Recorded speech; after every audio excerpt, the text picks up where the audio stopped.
Welcome back to Teaching with Mrs. B. I'm Mrs. B or Lindsay, whatever you would like to call me, I don't care. I am a fourth year, 7th grade teacher in Texas. I teach English, and today I wanted to show you guys while my classroom is pretty much done for the year. Not all the way done by any means, but I wanted to show you guys some classroom organizational systems that I have put into place that have worked phenomenally with my kiddos. So one of the first things that I always tell new teachers is to get a system down. Even if it's just one system, every system will help you. I am very much a person that likes to be organized, so the more systems the better for me. So the first thing that I'm going to show you is my copy cart. Now my copy cart is my go-to cart. What it is it is a 3, 6, 10 drawer plastic drawer cart, and it holds all of my copies for the week. I'm about to flip you all around and show you. It holds all of my copies not only for the week, so I have a drawer for Monday, Tuesday, Wednesday, Thursday, and Friday, but it also holds any copies for the following week, any originals that, let's face it, I don't have time to file all the time. So I make a copy or make copies for the week, I put the originals, and then I sort the copies. That's usually how I do it.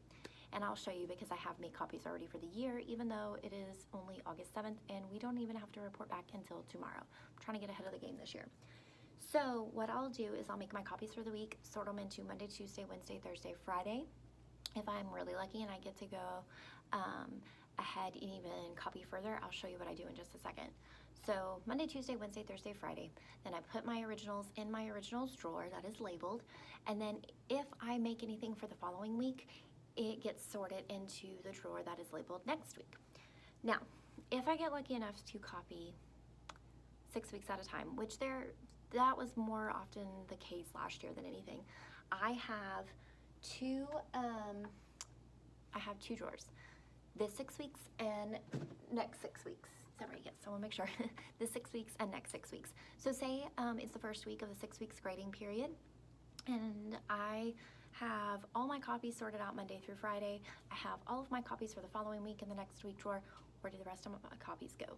Well, they go into this 6 weeks drawer. Now, if it's towards the end of the 6 weeks grading period, oftentimes what I'll do, say like the 4th or 5th week of that grading period, I'll go ahead and start trying to make copies for the following 6 weeks, and I just tuck them in to that last 6 week or next 6 weeks drawer, which is the last drawer on my copy cart. Next to last, my bottom drawer is empty. I haven't decided what I'm going to do with it. Last year I had a kiddo who had vision problems, and so they were enlarged copies that I needed. That's what I used it for last year. I'm not really sure what I'm going to use it for this year, but I'm sure I will find something. So what I'm going to do now is I'm going to stop talking. I'm going to show you what the cart looks like, and then I will move on to my next organizational strategy. Cart, guys, like I said, it is just a basic, I believe it's 3, 6, 9. Yeah, it's a 10 drawer basic cart. It's kind of similar to the rainbow carts at Michael's, but this one is just gray and white. A colleague of mine, a friend of mine, he was getting rid of this, and he said, does anybody want it? And I was like, yeah, I do. So this has been such a lifesaver. It's just tucked in behind my desk area. I'll show you that in just a second. So I already have my copies ready to go for the first day of school. So I just keep all my copies in here, and I just put a Post-it to separate one sheet from the next. Tuesday is empty, as well as Wednesday, Thursday, and Friday. But I do have my originals that I took the time to copy today in the originals drawer. Copies that I'm not sure if we're going to do the first week, but for sure the second week are all in here. And there's a lot, guys. I have 125 of each sheet, and I have 1, 2, 3, 4. So I have 5 stacks of 125 just in this alone. Now they're single sheets, they're not packets or anything. So that's the next week drawer. For this 6 weeks drawer, I know we are going to be covering the story 13 and a half by Rachel Vale. So I went ahead and I got my 35 copies for a class set. I do class sets of stories, and then they annotate in their notebooks. Now, for next 6 weeks, obviously I don't have anything in the next 6 weeks drawer, and like I said, this one is empty. I really want to try and take off these labels this year, but I've tried in the past and it just was not it just didn't happen. Like I wasn't able to do it. Okay, so that is my 6 weeks copy cart. I'm gonna step back real quick and show you what this looks like. So, there is my professional development bookcase that holds all of my stuff, like my binders, and which we'll go into in just a second. My copy cart, my desk, my filing cabinets, and my teaching table. Okay, so that's my first organization system that I always recommend. Get ahead on your copies and have them sorted out. My next, just the janitor's here. I'm trying to go ahead and pre-film some videos. So my second organization system that I recommend is whether you're 9 weeks or quarter, or however you do it, I would get a system for your 6 weeks, or like I said, your grading period. Whatever your grading period is, however many weeks, I would go ahead and do it. So what I do is I have, I'm missing a color, but I have typically 6 binders, because we have six weeks in a school year, and they are in Roy G. Biv order. And so I know that the first 6 weeks is going to be red. So for instance, this is my first 6 weeks binder. It's red, and I'll put everything I need to in here. Now what I put in here are copies that I need to make if I'm planning at home, or I put lesson plans in there before I put them in the computer. I keep a lot in there. I keep all of my first 6 week stuff. Then I'm going to go on and I'm going to go to the second 6 weeks, which is orange. Now my third 6 weeks is yellow, but I don't have that binder. I need to get it. Another one. It's a long story. Now, while I have these so what it looks like on my shelf, which you just saw, was I have Roy G. Biv order binder, so I know which one to grab at a moment's notice. Now, I also have a very large black binder that is my curriculum binder. Now, this curriculum binder, guys, has our map out of our whole curriculum. It has all of the instructional guides. My district gives you a year at a glance. We call it the YAG. That will go in my curriculum binder, and then each grading period has their own instructional guide. Those go all into my curriculum binder. When it is time for that grading period, I pull them out of the curriculum binder and I put them in their individual binder. It seems like a lot, but it keeps you really organized. And when you go into meetings or planning sessions or whatever, I grab that, and so I only have a small 1-inch binder to take with me instead of my huge curriculum binder. So that is my next tip, is to get a system for all of your papers, all of your papers, all of your plans, all of that. Create a system. So that is what I do, and it worked for me last year. I plan on continuing it this year. Now guys, I'm in my 4th year of teaching. Some of these systems I did not implement until last year, my 3rd year of teaching. So for instance, the copy cart, that didn't happen until last year. This rainbow system of organization for 6 weeks, that didn't happen until last year. So these are things that I have developed throughout the years. So I'm not a veteran teacher by any means, but these are things that I have implemented. So I'm gonna kind of show you real quick what that looks like one more time. Like I said, this is my desk, excuse my lunch. And then right behind my desk is my curriculum binder, 1st, 2nd, I'm missing 3rd. I'll have to put 3rd in there. 4th, 5th, 6th, and then my pink binder. This pink binder is my sub-plans, and I always have 2 to 3 ready to go for that grading period. So my next thing that I want to talk to you about, my 3rd organizational strategy that really helps me in my class, is my method of keeping up with extra copies, or not only extra copies, but also kiddos who missed that day. They know where to go. So what I have is is it 4? I believe it's, okay, I'm so sorry. It's a 3-drawer. I have 2 espresso colored 3-drawer plastic containers on top of my student center area over there that I will show you.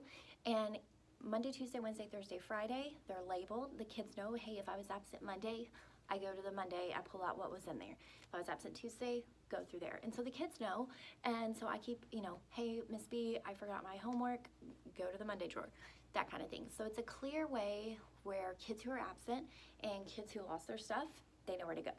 And then the bottom, there's 6, and so the bottom one are test correction forms. So I always tell them go to the last drawer on the Student Center and grab your test correction forms and do those. So it's a really quick, easy way for kids to just access what they need if they're absent or if they lost it or whatever. So I'm going to show you that really quickly. This is the 6-drawer containers. Well, they're 3 drawers, but they're stacked on top of each other, and they're espresso colored. And I just label Monday, Tuesday, Wednesday, Thursday, Friday, and at the very bottom is where the test correction sheets will go. And it is here. Ignore all of my stuff, guys. Like I said, I'm getting this done before other people come. This is my Student Center area. So like when you walk in to my classroom, this is the first thing they walk into is this Student Center. And it has their calendar, it has their passes, it has their copies, discipline logs, all of that right here ready to go. My next organization system, number 4, I believe 1, 2, 3, yes, number 4, is a turn-in return tray. So just like this cart that I showed you that's right here next to me, that is for my copy cart, I have what I call the rainbow cart. And I'm very big on color coding. My kiddos know it. Y'all will find that out very shortly throughout this video. And so the way that our curriculum works is that the kiddos are blocked. So, but not in a traditional sense. They're more mirrored than blocked. So I may see the same kids for 2nd and 5th period because in 7th grade we cover ELA and we cover literature. So they may see me in 2nd, go through 3rd, 4th, and lunch, and then they'll come back and see me in 5th. Well, okay, so my 2nd and 5th group, even though it's 2 separate periods, they're one group of kiddos, they're gonna turn in their stuff in the red tray. Now, if there are papers to be returned, those go in the orange tray, okay? My 3rd and my 6th period, same group, 2 different class periods, they turn into the group yellow, they return from the green. 4th and 7th, turn into the blue, return in the purple, and then finally my 8th period, because it's weird. Usually 2 teachers end up splitting one class. One teaches ELA, one teaches the literature because we have to have a conference period and 7 isn't divisible by 2. So the 8th period kiddos, they get pink trays. So they get a light pink and a dark pink. Light pink, turn it in, dark pink, return. So that is the easiest way now that I have found to keep track of papers. Now, I also have a late work tray that is bright green in that cart. And I have a late work and I have a no name, I'm so sorry. And I have a no name tray that's at the very bottom. So the kids know, you gotta check your stuff, you gotta check the no names and then check the clipboard and then come see me before we'll even talk about you missing an assignment if you say you turned it in. So going along with that system is my 5th organizational tip. So I'm going to throw 4 and 5 together because they're all on that rainbow card. When students when students go in to turn assignment, whether it be in the red, yellow, blue, pink tray, I have a clipboard that sits on top of my rainbow cart. It has their name on one side, and on the other side, at the top it has their class period, then their name in one column. On the right is an empty box. They initial it and they turn in the assignment. Now, the way that I do this is I do it for each individual assignment. Because I'm such a planner, I usually plan out 6 weeks at a time, and that way I can just not worry about lesson plans week by week and then alter as I go. So a lot of times I'll be able to print this off all at once, all assignments, major and minor. So tests and formative and summative. So what it is, like I said, at the top is the name of the assignment, then their class period, their name, empty box, name, empty box, name, empty box for each group. So 1, 2, 3, there's 4 columns total because I usually have 4 groups of kiddos with the assignment name at the top. I will insert a picture into this video to explain exactly for my visual learners what that means, because in my head, of course, I know what it looks like, but I have kiddos' names on those, so I usually can't show those. But what that does, it minimizes I turned it in. It is on my syllabus. If I do not have a signature, I do not accept responsibility for the assignment because that tells me that you didn't turn it in. Now, say a kid says, Miss B, I signed it, I turned it in. Then we look in all the places, your stuff, your binder. We're not gonna have lockers this year, but we're gonna look through all that stuff. And then if we still can't find it, then we're gonna do an alternative assignment. or depending on what it is, sometimes I'm pretty nice and I'm like, okay, I'll take care of it for you. But that very rarely happens. So yeah, that is just my tip on how not to have kids claim that they turned something in and they didn't. They have a designated drawer on the rainbow cart for turning in stuff, and they have a designated cart for getting stuff back graded, and they have a clipboard that sits on top with their class period on an Excel spreadsheet in a column with their name and an empty spot for them to initial. So those two things have worked. That I started my first year, and it has been going strong for 4. It's going to come back for year 4. It's been amazing. I'm going to show you what that looks like minus the clipboard here. Just everything, but we'll. Okay, so this is my rainbow cart. So like I said, this is 1 class period, 1 class period, 1 class period, 1 class period, 1 class period, late, and then no name. Okay, and they all fit right here, and it's perfection. It works so well. And then this is the clipboard that sits on top. And then I will show you what the sign-in sheets look like for that. But this thing has been a lifesaver, guys. I've had it all 4 years of teaching. It's been going strong. I was a little worried about it because it was missing a screw at the end of last year, but we fixed it. It's good to go. It's solid. So those are my 5 really big organization systems that really work well for me.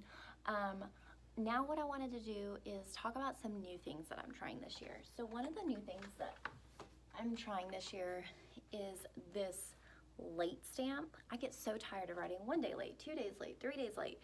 So I am trying this late stamp, so I can just be like, moving on.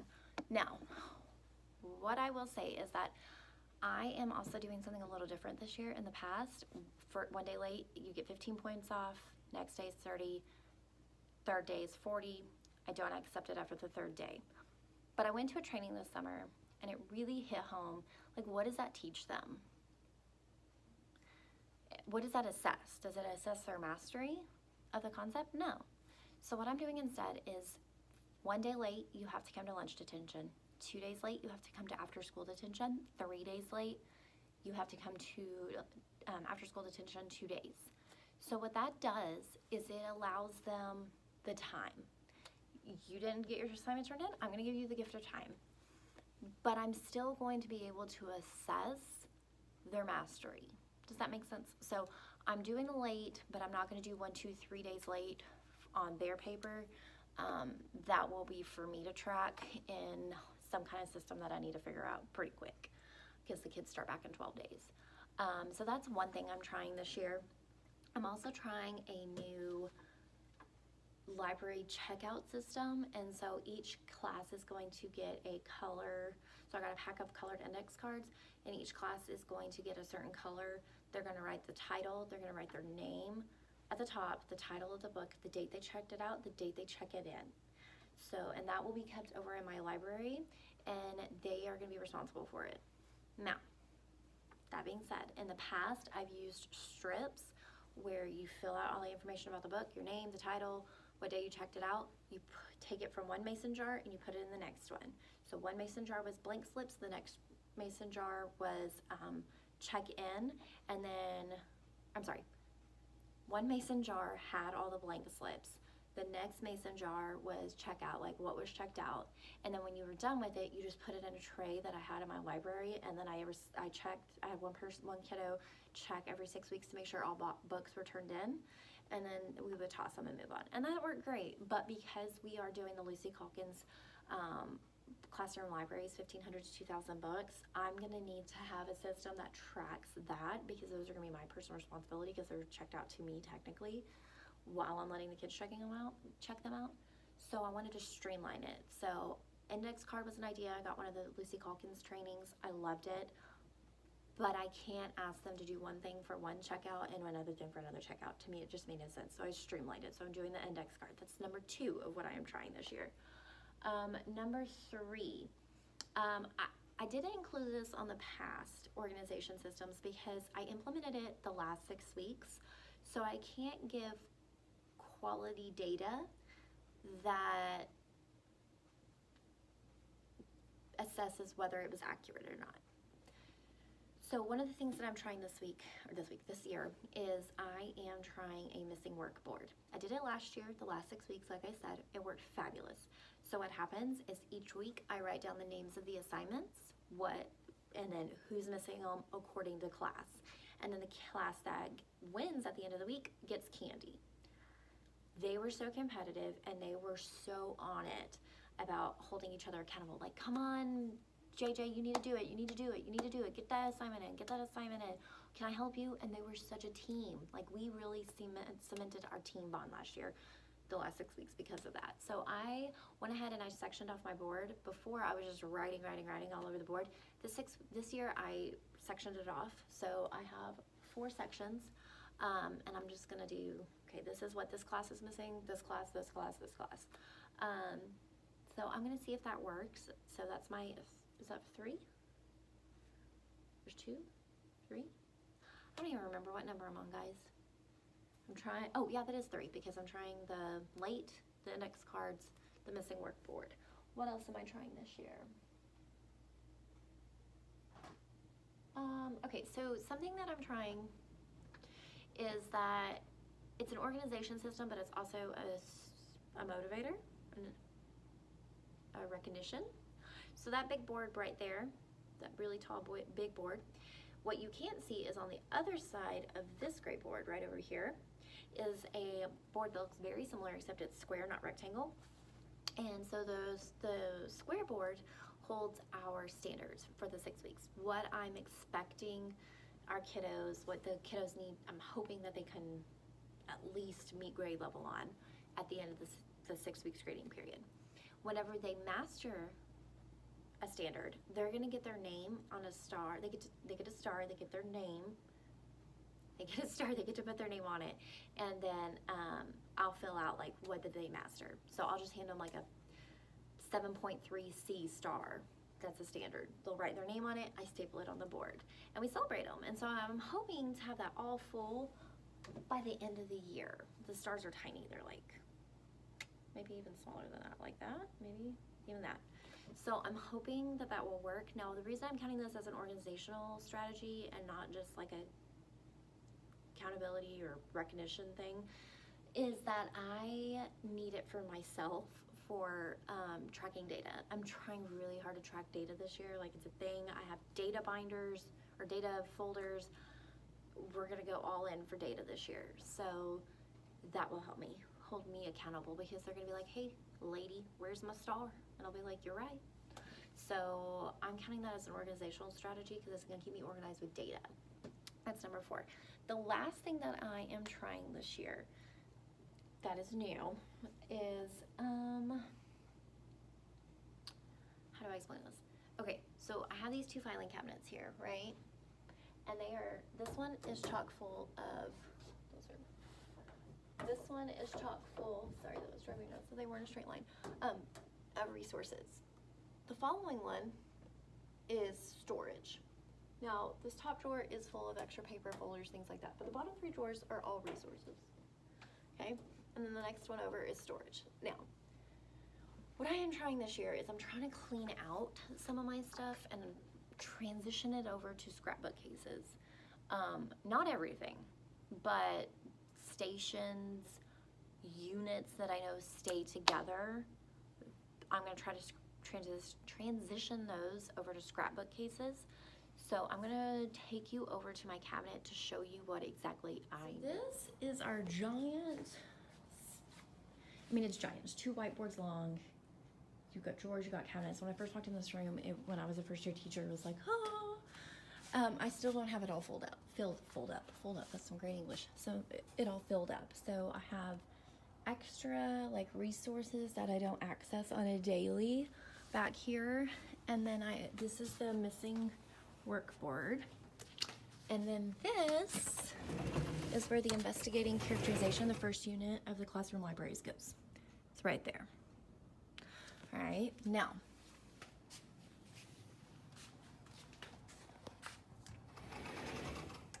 what I am trying to do is this.